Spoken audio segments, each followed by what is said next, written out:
2 ஆண்டுகளுக்கு முன்பு கம்போங் சுங்காய் பஞ்சாலாவில் தனது பெற்றோரை கொலை செய்ததாக குற்றத்தை ஒப்புக்கொண்ட வேலையில்லாத ஆடவன் ஒருவன் அந்த குற்றத்தை செய்தபோது சுயசிந்தனையுடன் இருந்தான் என்பது உறுதிப்படுத்தப்பட்டது.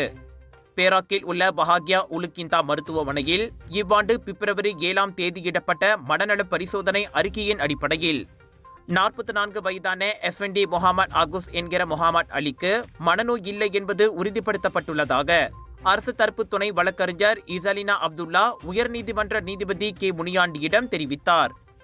2023ஆம் ஆண்டு டிசம்பர் 9ஆம் தேதி சம்பவம் நடந்தபோது குற்றம் சாட்டப்பட்டவர் நல்ல மனநிலையில் இருப்பது உறுதி செய்யப்பட்டது.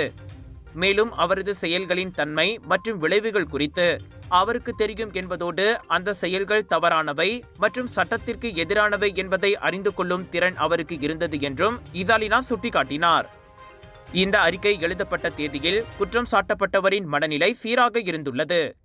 குற்றம் சாட்டப்பட்டவர் விசாரணைக்காக நீதிமன்றத்திற்கு கொண்டு வரப்படுவதற்கு தகுதியானவர் மற்றும் தன்னைத்தானே தற்காத்துக் கொள்ளக்கூடியவர் என்று இன்றைய வழக்கு விசாரணையின் போது இசாலினா தெரிவித்தார். இதனிடையே குற்றம் சாட்டப்பட்ட நபர் குற்றத்தை ஒப்புக்கொண்டதை தொடர்ந்து அவருக்கு தீர்ப்பு வழங்க மே 20ஆம் தேதியை நீதிபதி முனிகாண்டி நிர்ணயித்தார்.